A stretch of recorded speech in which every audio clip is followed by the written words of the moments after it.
I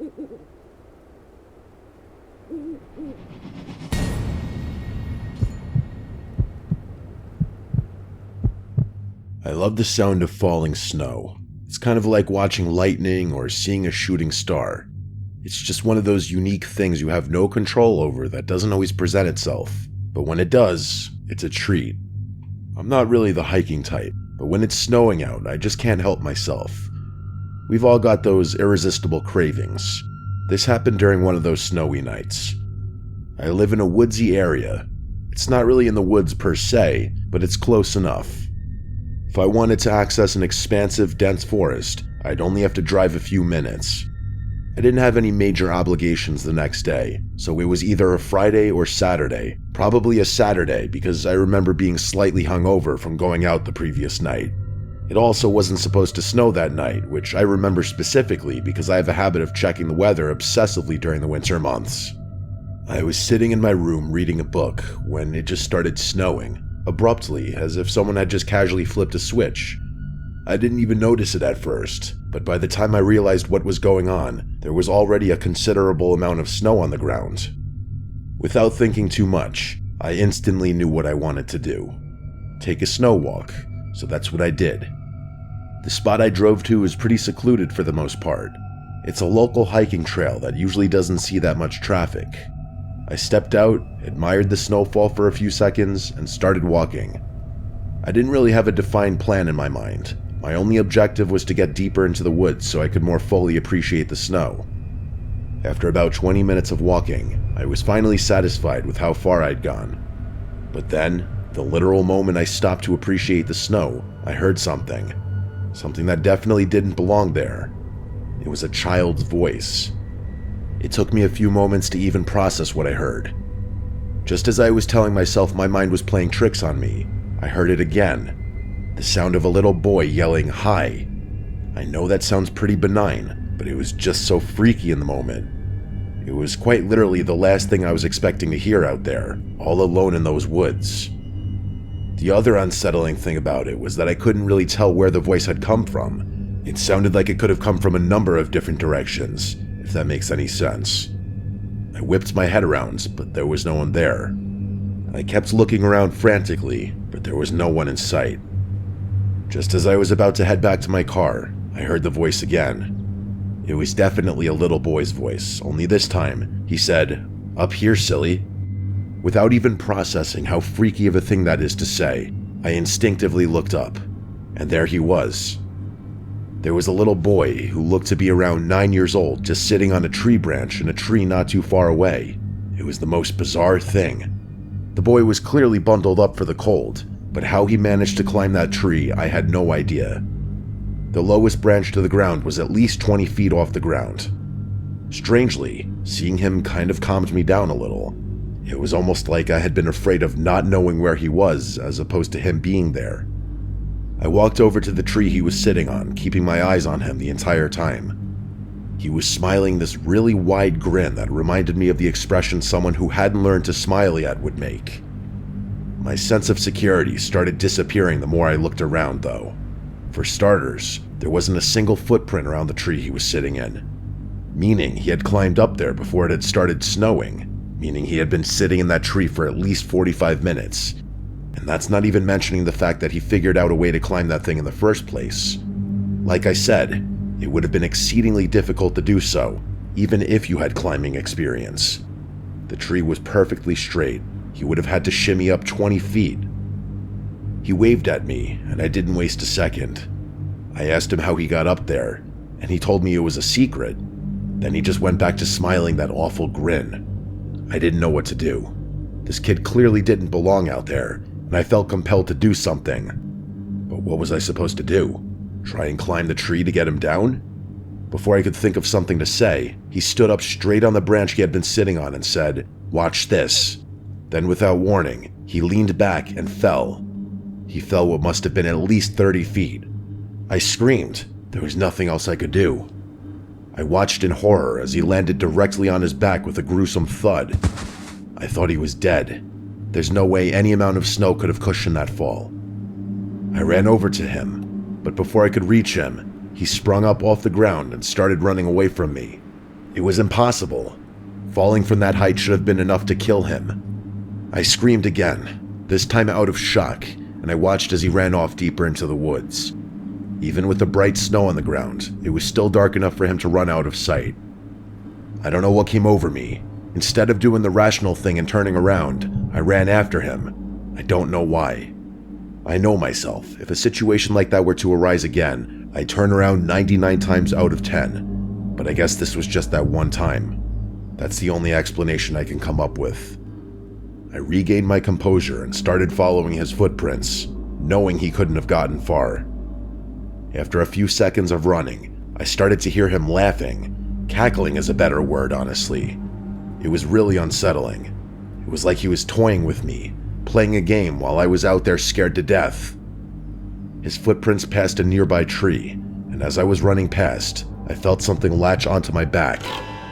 Before I could react, I was tumbling to the ground, and this kid was on top of me, clawing at my neck and shoulders. I started screaming and blindly grabbed at him, but he wasn't letting go. He started wailing too, and I could feel myself starting to bleed. He was tearing into my neck with his fingernails, and I thought he was going to blind me. I managed to stand back up, and with all my strength, I flung him over my shoulder. He hit the ground, immediately got up, and ran deeper into the woods, still laughing. This time I didn't chase him. If it weren't for the cuts on my neck and the blood on my hands, I might have just stood there forever. The cuts didn't feel that deep, but there was an uncomfortable amount of blood. I hadn't been wearing a scarf, so I pulled off my hat and wrapped it tightly around my neck. My hands were shaking and soaked with my own blood, and I was having a panic attack. The next 20 minutes are really fuzzy, probably because I was so terrified and I had lost so much blood. The next thing I remember is being in the back of an ambulance, and then after that, I remember talking to some police officers about what happened. I got the medical attention I needed and was asked to recount my story like 10 times. At the time, I didn't realize what was so unbelievable about it.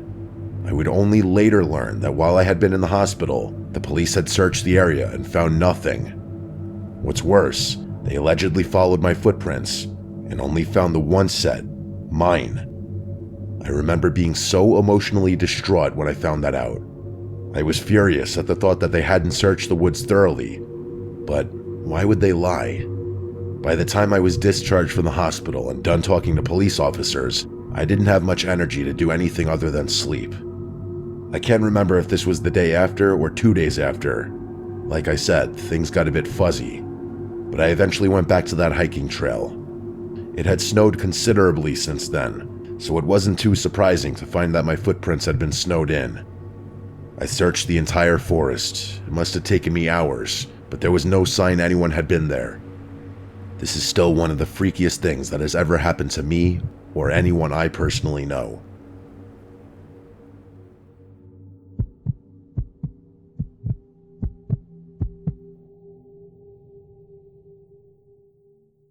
This happened over winter break my sophomore year of college. I was 19 and had the house to myself for a little under 2 weeks. During the second week, a massive snowstorm hit. The forecasts were predicting something crazy, and they definitely weren't lying. By the time I woke up that Saturday, there was already close to a foot on the ground, and it was still coming down hard. Plows couldn't keep up, and by late afternoon, the roads were basically impassable. I should mention that my neighborhood isn't your typical suburban setup. The houses are pretty spread out, and there's a lot of wooded areas between properties. It's nice in the summer, but in the winter it can feel kind of isolated. That day, with the snow piling up and no cars on the road, it felt even more so. I was bored out of my mind by like 6 p.m. The Wi-Fi knocked out while I was sleeping, so I couldn't even pass the time by playing video games or anything. For context, my only hometown friend is this guy named Ryan, and I knew he was around because I had literally hung out with him the day before. So while I was dying of boredom in my room, I got this idea that I thought was hilarious at the time. I was going to walk to his house and surprise him. The roads were undrivable, sure, but I figured I could make it on foot. It was only about 1.5 miles, maybe a little more. I'd walked further than that plenty of times. Looking back, it was a pretty stupid idea, but I was 19 and bored and thought it would be funny to just show up on his doorstep covered in snow.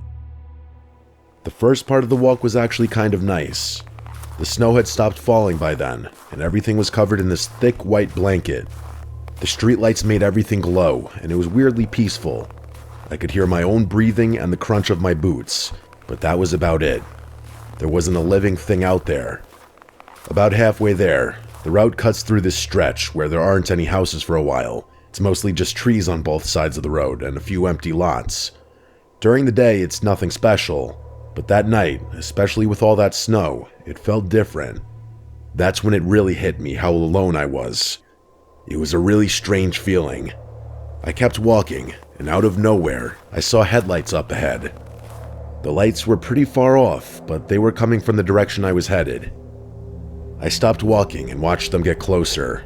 It was definitely a snowplow, and it was moving really slowly. But then out of nowhere, it suddenly veered hard to the right, like the driver had lost control or was trying to avoid something.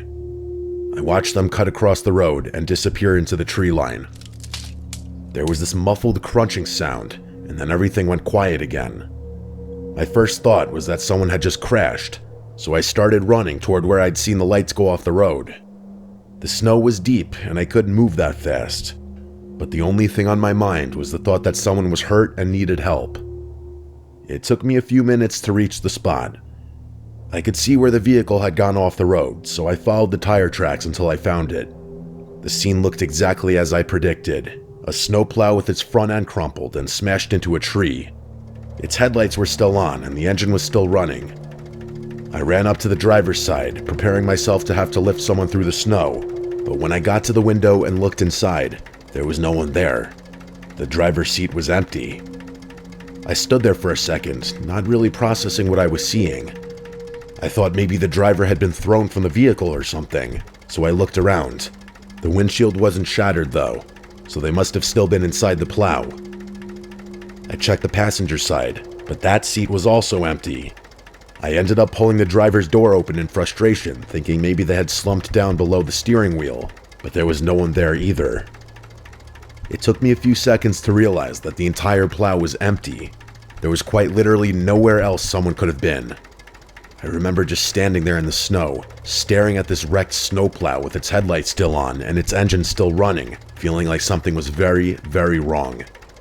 There were no footprints leading away from the truck. Whoever had been driving the thing had just vanished. It's hard for me to describe what I felt next. I got this sudden, overwhelming sense that I needed to leave. It wasn't a thought so much as a feeling, like something in my gut was forcing me to get out of there. I trusted my gut and backed away from the plow. As I was walking back the way I had came, I heard a voice ring out from somewhere behind me. It was a man's voice, and he was yelling for help. I wanted to turn around and help. That was my goal in the first place, but every instinct I had was screaming at me to keep moving. I started running, and as I got further away, I heard the voice yell out one more time. It sounded much closer the second time, like impossibly close. No one could have moved that fast through such deep snow. I didn't turn around. I ran the entire rest of the way to Ryan's house. The joke was pretty much ruined at that point. I must have looked insane when his mom answered the door.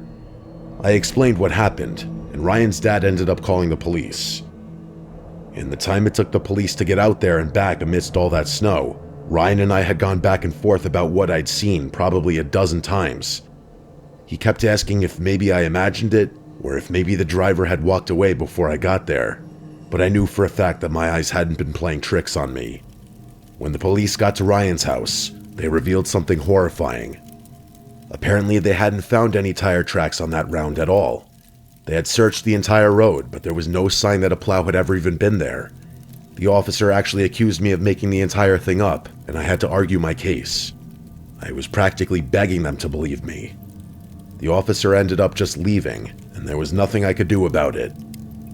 I stayed at Ryan's that night. I didn't want to walk back home in the dark, and honestly, I don't think I could have even if I wanted to. The next morning, after the plows had finally cleared the roads, Ryan's dad drove me home. I've thought about that night a lot since then, and every time I do, I come to the unfortunate conclusion that what happened to me is just one of those unexplainable things.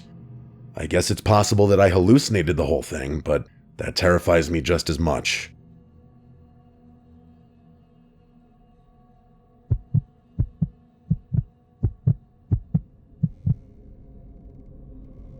I'm Sebastian, and I go by Sebi.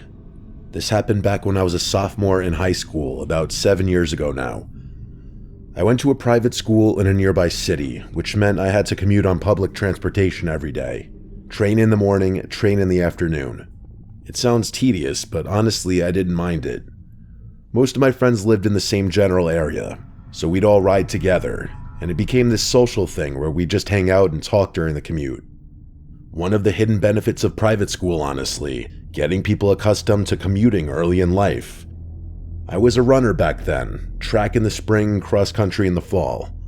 During the off season, I'd catch the train right after school let out around 3, and it would be pretty empty, usually just the same group of high schoolers heading home.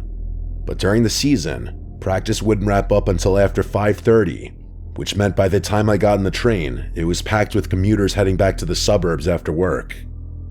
Luckily, my two best friends Charles and James also ran track and lived on the same train line, so I wasn't completely alone during those late rides. One night after track practice, it started snowstorming the moment our train left the station. It was midwinter, so night is definitely the right term, even though it wasn't even 6 yet. And snowstorm is also the right term because it went from 0 to full-on blizzard in like 5 minutes. We found out while we were on the train that ours was the last one operating on that track. The forecast was predicting a massive storm, and they weren't letting any more trains leave the station after us. The snow only got worse. At one point, the three of us were genuinely wondering if the train was even going to make it to each of our stops. And even so, we quickly realized there was no way our parents could drive to pick us up. The roads were already a mess, so even if we made it to our respective stations, we'd have no choice but to walk home. For James and Charles, that wasn't a huge deal. They were practically next-door neighbors in a pretty lively, dense part of town, plus their houses weren't that far from the station. For me, though, it was different. My station was isolated. I'd have to cross a highway and then walk over a mile in this woodsy stretch to get home. I called my parents from the train and explained the situation. They told me I didn't have much of a choice. My dad told me to just suck it up, bundle up, and be careful. James and Charles got off at their stop, and I dapped them goodbye.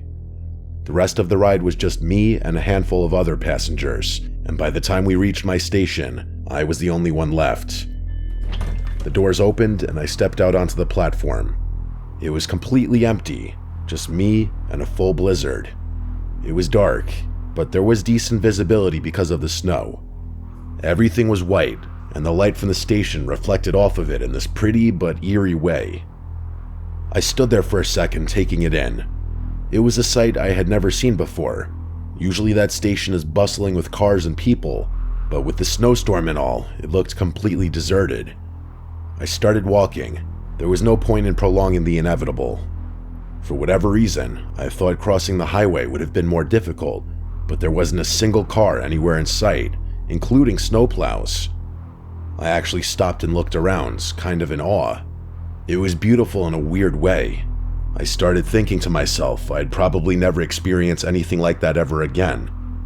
After the highway, though, came the woods. The only other option was following the road home, but it was really windy and would have added a ton more walking. So I decided to just push through and walk through the woods. I don't know how long I'd been walking, but I happened to glance up after looking down at my feet for a while, and the moment I did, I had to hold back a yell. About 30 yards ahead of me, there was someone standing there, a man. He was facing me directly, almost like he knew the exact path I had to take. At first, my brain couldn't process what I was seeing, because he wasn't dressed for the weather at all. He was wearing a short-sleeved shirt and shorts in the middle of a blizzard, and to make things worse, his face was twisted in this deranged smile. I didn't move. I just stood there watching him, waiting to see what he was going to do. My mind was racing, trying to come up with some explanation, but the shock of the situation was too much for me to handle. I couldn't think or move, and in one abrupt motion, he went from smiling and standing still to screaming and charging at me. It was literal horror unfolding right in front of me. I snapped out of my haze and began running as fast as I could back the way I came, screaming for help even though I knew no one was out there. I couldn't move that fast with all the snow, and I felt him closing the gap with every second that passed. The chase felt like it lasted forever. It was probably 5 minutes, but it felt like an hour. I finally broke out of the woods and hit the road, and only then did I turn around. He was gone, and that didn't make me feel much better though. I felt physically sick. I followed the road home, and the whole time I kept thinking about my footprints, about how they were quite literally the only tracks in the snow. If that guy wanted to follow me home, it would have been the easiest thing in the world. When I finally got to my house, my parents were relieved. That is, until I told them what had happened in the woods. My dad wanted to go out and look for the guy, but my mom wouldn't let him. Several hours went by without incident. Eventually, my parents went to sleep. I pretended like everything was fine, but I was still freaking out internally. I couldn't get the image of his deranged smile out of my head. And the way he had been screaming was just so unnatural. And the more I thought about it, the more insane the whole thing felt. He had literally been wearing short sleeves. How had he not frozen to death out there? I was making myself crazy, so I forced myself to stop thinking about it and just go to sleep. But of course, I couldn't fall asleep. It was like I was in that 30-second shock after waking up from a nightmare, only instead of 30 seconds, it was several hours. That's the best way I can describe how I was feeling. At one point, I heard a tree branch rattle my bedroom window, which startled me out of bed. I went over to the window to see if I could dislodge it somehow. I pulled back the curtain and literally dropped to the floor, yelling. It was him, that guy from earlier. He was right there, inches from my window, only now I could see him clearly. His skin was purple, like he was freezing to death, and he was bald with this patchy gray beard. My dad burst into the room and just barely saw that guy through the window before he took off. My dad went to go run out in the snow, but my mom stopped him and convinced him to call the police instead, which he did. With all the snow on the grounds, it took the police forever to get to our house. By the time they did, that guy was long gone. My dad didn't care though. The police could have easily tracked his footprints in the snow, which is what I was expecting them to do. But once the officers realized the tracks led into the woods behind our house, they told us they couldn't just go tramping through the woods in the middle of the night. My dad got furious. He got in one of the officers' faces and almost made it physical. In the end, the officers literally left without doing a thing. Nothing ever came of it. The police never bothered to follow up, and I never saw that man again. For all I know, he froze to death somewhere behind my house. But for weeks after that, I was terrified to be in my own home. I still have absolutely no idea how to explain what happened.